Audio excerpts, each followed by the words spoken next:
Welcome to my YouTube channel. आज के video हम डिस्कस करने जा रहे हैं excretory product and their elimination. तो हम इस पूरे लेक्चर में डिस्कस करेंगे एक्सक्रीशन क्या होता है और डिफरेंट जो ऑर्गेनिज्म प्रेजेंट होते हैं उनके पास कौन कौन सा एक्सक्रीटरी ऑर्गन प्रेजेंट होता है और वो किस टाइप का फंक्शन परफॉर्म करता है। तो सबसे पहले बात करते हैं कि एक्सक्रीशन होता क्या है। Removal of metabolic waste like CO2, lactic acid etcetera and nitrogenous waste like ammonia, urea, uric acid etcetera. Excretion का मतलब होता है रिमूवल। क्या रिमूव करना? मेटाबॉलिक वेस्ट को रिमूव करना, जैसे कार्बन डाइऑक्साइड, लैक्टिक एसिड और नाइट्रोजनस वेस्ट और अमोनिया, यूरिया और यूरिक एसिड। तो जो different type of organism present होते हैं वो अलग अलग प्रकार का नाइट्रोजनस वेस्ट सिक्रीट करते हैं, रिलीज करते हैं एज अ एक्सक्रीटरी प्रोडक्ट के फॉर्म में। तो जो अलग अलग ऑर्गेनिज्म वेस्ट मटेरियल रिलीज कर रहे हैं उस प्रोसेस को बोला जाता है एक्सक्रीशन। नेक्स्ट इज, अब कुछ प्रकार के जो है नाइट्रोजनस वेस्ट होते हैं, मतलब जो अलग अलग ऑर्गेनिज्म प्रेजेंट होते हैं तो डिफरेंट ऑर्गेनिज्म जो होते हैं वो different type of excretory waste release करते हैं। तो सबसे पहला है ammonia, primary nitrogenous waste produce in all nitrogenous, highly toxic, not store in the body. और ये जो नाइट्रोजनस सबसे मेन कॉमन नाइट्रोजनस वेस्ट होता है वो होता है ammonia. Maximum of the organism जो होते हैं वो अमोनिया को as a excretory product release करते हैं। और ये जो होता है अमोनिया हाईली टॉक्सिक होता है और बॉडी में स्टोर नहीं होता है, मतलब बहुत ज़्यादा टॉक्सिक होता है। इसके जब ये रिलीज होता है तो मैक्सिमम अमाउंट ऑफ वाटर की ज़रूरत होती है इसको सिक्रीट करने में, रिलीज करने में बहुत ज़्यादा वाटर यूटिलाइज किया जाता है। तो ज़्यादा टॉक्सिक होता है जिसकी वजह से ये बॉडी में हमारे स्टोर नहीं होता है। Next, readily soluble in blood, for removal require lot of blood, मतलब ये जल्दी से solubilized नहीं होता ब्लड में, इसी वजह से और जब ये रिलीज होता है तो नंबर ऑफ मतलब मैक्सिमम ऑफ वाटर की जरूरत पड़ती है इसको रिलीज करने में। Next is ammonia also differ through body surface gills in the form of ammonium ions. कुछ ऑर्गेनिज्म होते हैं जिनकी बॉडी में गिल्स प्रेजेंट होती है, तो उस गिल्स की हेल्प से मतलब उस गिल्स से भी अमोनिया जो है एज अ अमोनियम आयन के फॉर्म में बॉडी से सिक्रीट होता है। Next is the kidney do not play any role in the excretion of ammonia. Most important point कि किडनी कोई भी रोल नहीं प्ले करता है for the release of ammonia. Ammonia जो है हमारा किडनी रिलीज नहीं करता है, किडनी का कोई भी रोल उसमें नहीं होता है।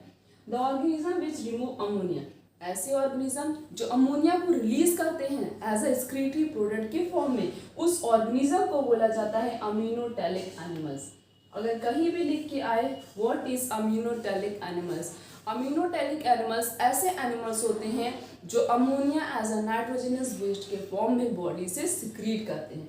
ऐसे एग्जाम्पल में aquatic arthropods, bony fishes and amphibians, ये तीन ऐसे ऑर्गेनिज्म होते हैं और भी बहुत सारे ऑर्गेनिज्म होते हैं जो ammonia as a nitrogenous form, nitrogenous waste के फॉर्म में रिलीज करते हैं। तो इसमें यही पूछा जाएगा कि जैसे पूछा अम्यूनोटैलिक क्या होता है। अम्यूनोटैलिक का मतलब होता है ऐसे ऑर्गेनिज्म जो ammonia as a excretory product के फॉर्म में रिलीज करते उन्हें बोला जाता है अम्यूनोटैलिक। साथ में एग्जांपल पूछा था, फिर इसका एग्जांपल हो गया aquatic arthropods, bony fishes and amphibians. और ये पूछा जाएगा अमोनिया मतलब जितना भी हम सब नाइट्रोजनस वेस्ट के बारे में स्टडी करेंगे, फिर हम देखेंगे सबसे ज़्यादा टॉक्सिक कौन होता है, मॉडरेट टॉक्सिक कौन होता है और लेस टॉक्सिक कौन होता है, किसको मैक्सिमम नंबर ऑफ वाटर की जरूरत पड़ती है रिलीज होने में, किसको उससे कम और किसको सबसे कम जो है वाटर की जरूरत पड़ती है रिलीज होने में। नेक्स्ट है urea, produce in liver through ornithine cycle.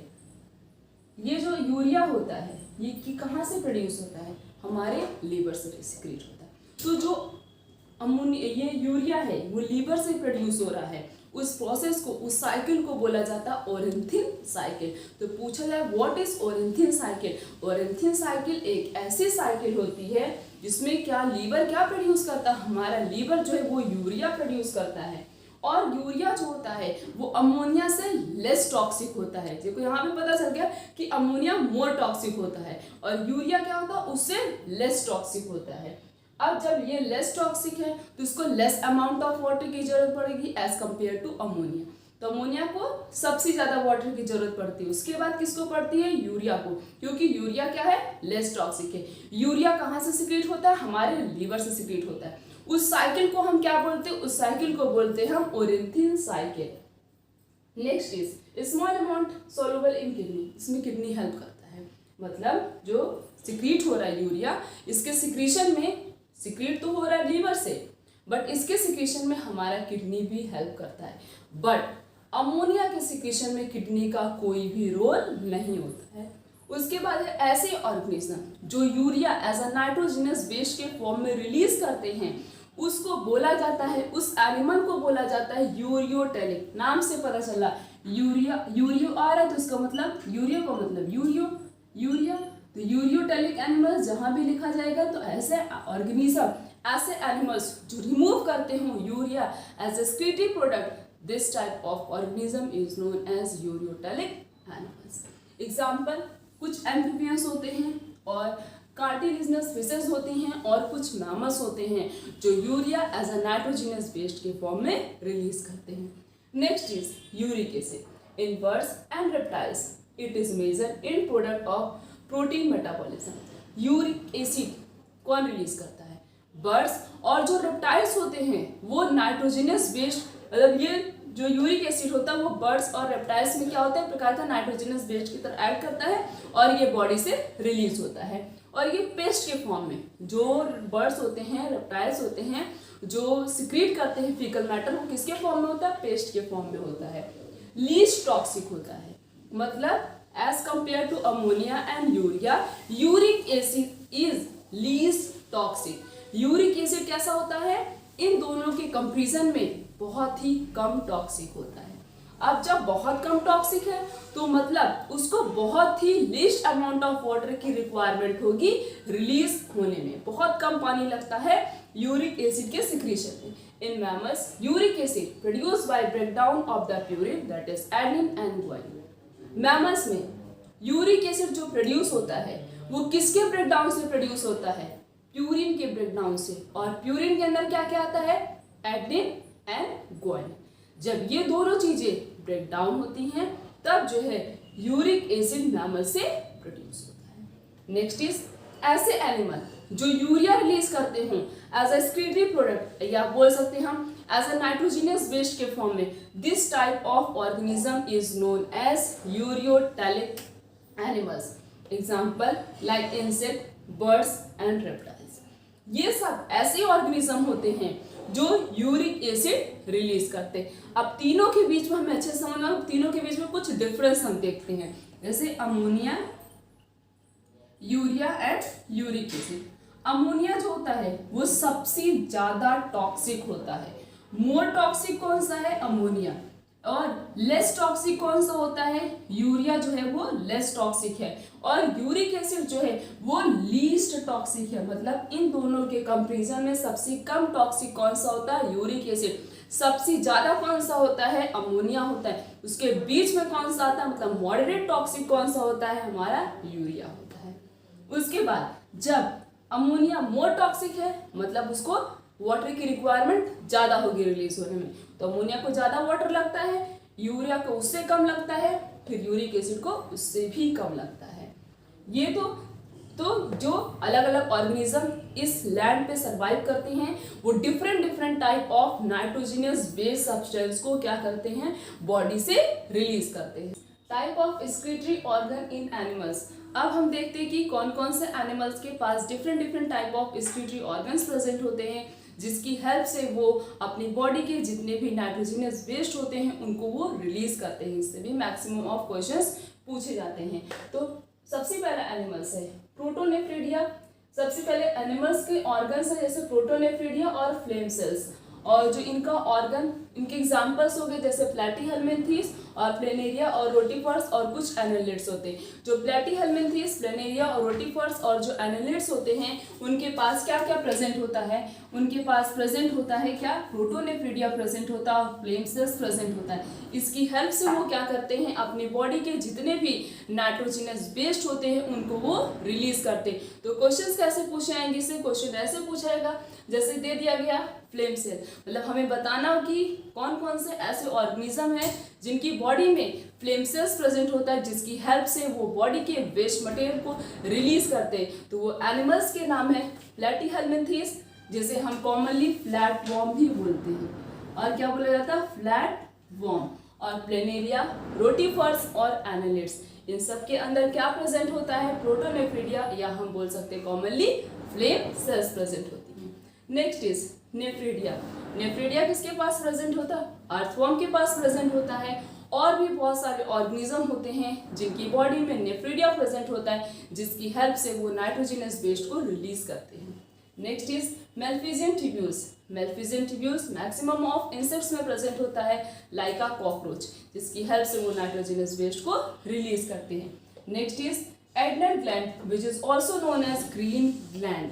ऐसे जैसे एडनल ग्लैंड, ग्रीन ग्लैंड बहुत कॉमन नेम है, तो ग्रीन ग्लैंड से नहीं, एडनल ग्लैंड से मैक्सिमम ऑफ क्वेश्चंस पूछे जाते हैं। तो एडनल ग्लैंड, या हम बोल सकते हैं ग्रीन ग्लैंड, किस में प्रेजेंट होता है? प्रॉन्स में प्रेजेंट होता है, जिसकी हेल्प से वो अपने नाइट्रोजनस वेस्ट को रिलीज करते हैं। Last is kidney. किडनी किस में प्रेजेंट होता है? जितने भी वर्टिब्रेट्स प्रेजेंट होते हैं बॉडी में, उनके अंदर किडनी प्रेजेंट होता है, जिसकी हेल्प से वो अपना नाइट्रोजनस वेस्ट रिलीज करते हैं। तो एक एक ट्यूब्यूल्स के फंक्शन के बारे में प्रॉपरली स्टडी करेंगे। तो सबसे पहला ट्यूब्यूल है प्रॉक्सिमल कन्वोल्यूटेड ट्यूब्यूल्स, जिसे शॉर्ट फॉर्म में पीसीटी भी बोला जाता है। PCT help to maintain the pH and ionic balance of the body.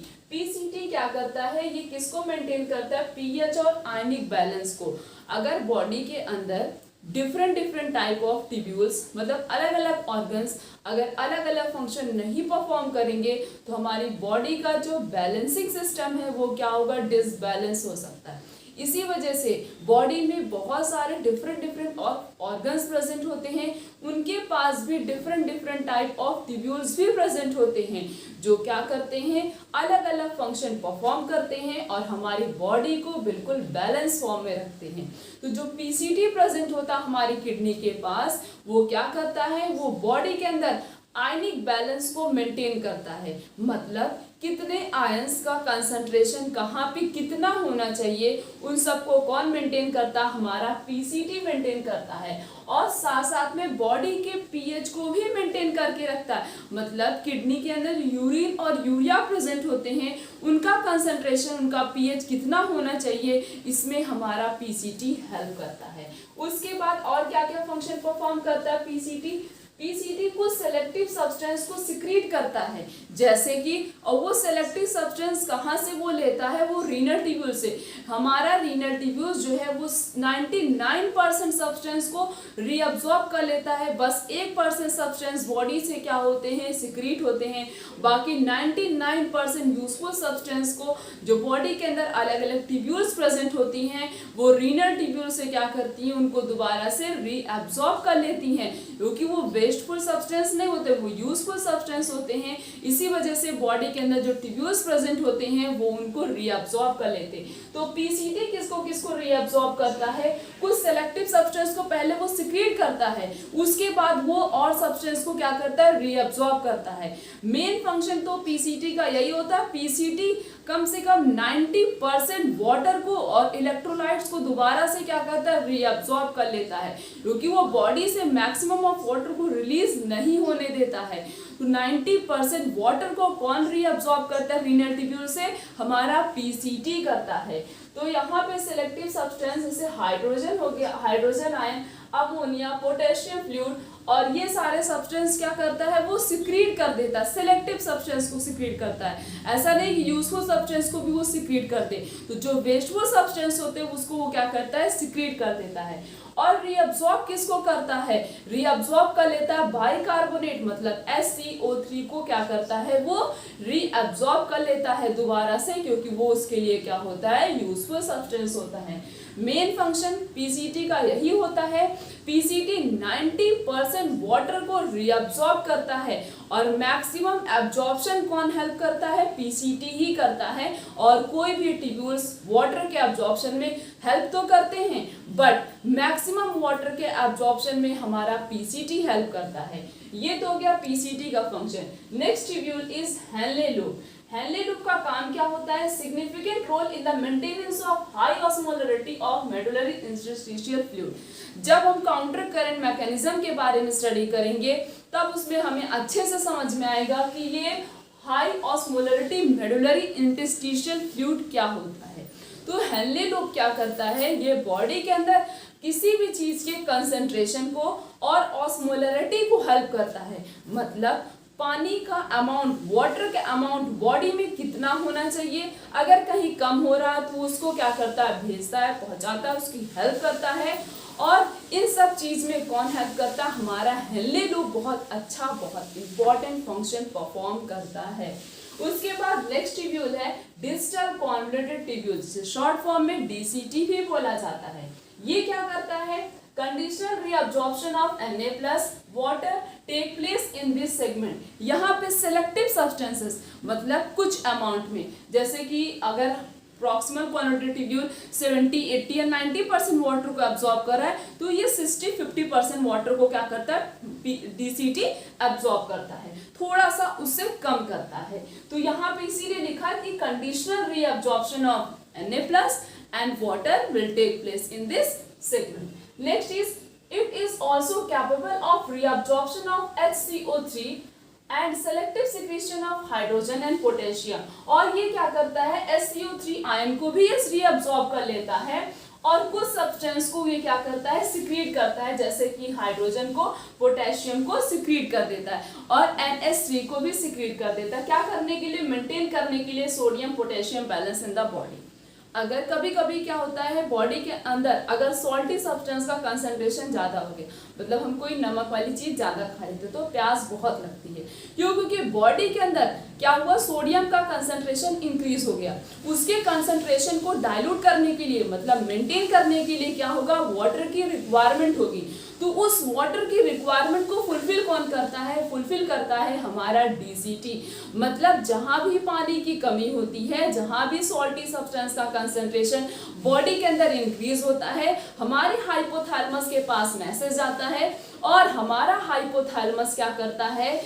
Hormone secrete करता है, एल्डोस्टेरोन हार्मोन सिक्रीट करता है और ये हार्मोन उसके बाद क्या करता है? डीसीटी को एक्टिवेट करता है और डीसीटी से क्या होता है? डीसीटी कहीं से भी वाटर लेके आता है और जहां भी सॉल्टी सब्सटेंस का कंसंट्रेशन इंक्रीज हुआ है वहां तक वो क्या करता है? उस वाटर को ट्रांसफर करता है मेंटेन करने के लिए। इसीलिए यहाँ पे लिखा है कि डीसीटी क्या करता है? सोडियम और पोटेशियम के कंसंट्रेशन को बॉडी के अंदर मेंटेन करके रखता है। इसमें कौन इंपॉर्टेंट रोल प्ले करता है? हमारा डीसीटी करता है।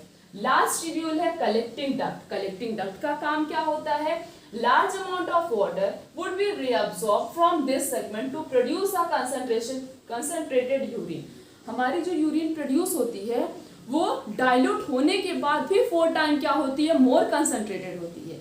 मतलब यूरिन का कंसंट्रेशन बहुत ज्यादा होता है और इस यूरिन के कंसंट्रेशन को मेंटेन करके कौन रखता है? हमारा कलेक्टिंग डक्ट हेल्प करता है और हमारा हेनले लूप हेल्प करता है और वासा रखता है। इस 3 ट्यूब्यूल ऐसे बॉडी में प्रेजेंट होते हैं जिनका मेन फंक्शन होता है to maintain the concentrated urine.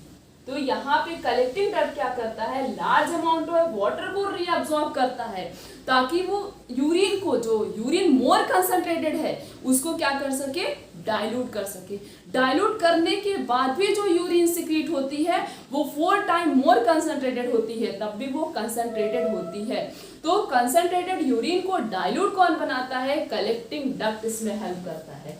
उसके बाद also play a role to maintain the pH and ionic balance of the body by the secretion of H+ and K+। और क्या करता है? अगर बॉडी के अंदर pH और आयन का बैलेंस मेंटेन नहीं है तो ये क्या करता है? H+ और K+ को अपने बॉडी के ट्यूब्यूल से सिक्रीट कर देता है ताकि इन दोनों का कंसंट्रेशन मेंटेन हो सके। तो यहाँ पे 4 ट्यूब्यूल्स के बारे में हमने स्टडी किया, PCT, Henle loop, collecting duct and DCT. और ये चारों ट्यूब्यूल्स बॉडी के अंदर different type of function perform करते हैं और क्या करते हैं? हमारी बॉडी के अंदर आयन और पीएच और भी जो सिलेक्टिव सब्सटेंस होते हैं उनको सिक्रीट करते हैं, रिलीज करते हैं और हेनले और जो है रीनल ट्यूब्यूल से क्या करते हैं? कुछ सब्सटेंस को दोबारा से रीअब्सॉर्ब कर लेते हैं और किडनी के अंदर इन सारी चीजों को मेंटेन करके रखते हैं। अब कुछ डिसऑर्डर के बारे में स्टडी करेंगे जो कि एक्सक्रीटरी मतलब वेस्ट प्रोडक्ट्स हो। जैसे सबसे पहला डिसऑर्डर है uremia. Increase the concentration of urea of the blood के अंदर यूरिया का कंसंट्रेशन जब इंक्रीज हो जाता है तो उसे बोला जाता है यूरेमिया। और यूरेमिया किसकी वजह से होता है? किडनी फेलियर की वजह से होता है। मतलब अगर हमारी किडनी फेल हो जाती है तो प्रॉपरली यूरिन का सिक्रीशन नहीं हो पाता, उससे क्या होता है? ब्लड सिक्रीट होता है यूरिया से। मल फंक्शनिंग ऑफ द किडनी मतलब हमारी किडनी प्रॉपरली काम नहीं कर रही है। This disorder is known as uremia. उसके बाद है ग्लाइकोयूरिया। ग्लाइकोयूरिया का मतलब होता है जब यूरिन के अंदर ग्लूकोज का कंसंट्रेशन इंक्रीज हो जाता है उसे बोलते हैं ग्लाइकोयूरिया। उसके बाद है ketonuria. Presence of ketone body of the urine मतलब यूरिन के अंदर जब कीटोन बॉडी का कंसंट्रेशन मतलब कीटोन बढ़ चुका है उसे बोला जाता है कीटोयूरिया। उसके बाद है renal कैल्कुलाई। Stone and insoluble masses of the crystalline salt मतलब जब रीनल ट्यूब्यूल्स के अंदर क्या होगा? स्टोन या कोई ऐसे सब्सटेंस मतलब बढ़ जाते हैं जो प्रॉपरली सोलुबलाइज नहीं हो पाते हैं, उसे बोला जाता है रीनल कैल्कुलाई। उसके बाद है glomerulonephritis. Inflammation of the glomeruli of the kidney. Kidney की ग्लोमेरुलाई जो बॉडी के अंदर ग्लोमेरुलाई प्रेजेंट होता है उसमें क्या हो जाता है? इन्फ्लेमेशन हो जाता है, उसे बोला जाता है ग्लोमेरुलोनेफ्राइटिस। तो हमने इस पूरे लेक्चर में ट्यूब्यूल्स के बारे में साथ साथ में डिसऑर्डर कौन कौन से होते हैं उन सब के बारे में स्टडी किया प्रॉपर तरीके से। तो आने वाले लेक्चर में इससे रिलेटेड हम कुछ इंपॉर्टेंट एमसीक्यूज के बारे में भी डिस्कस करेंगे। तो आज का लेक्चर यहीं तक। Thank you.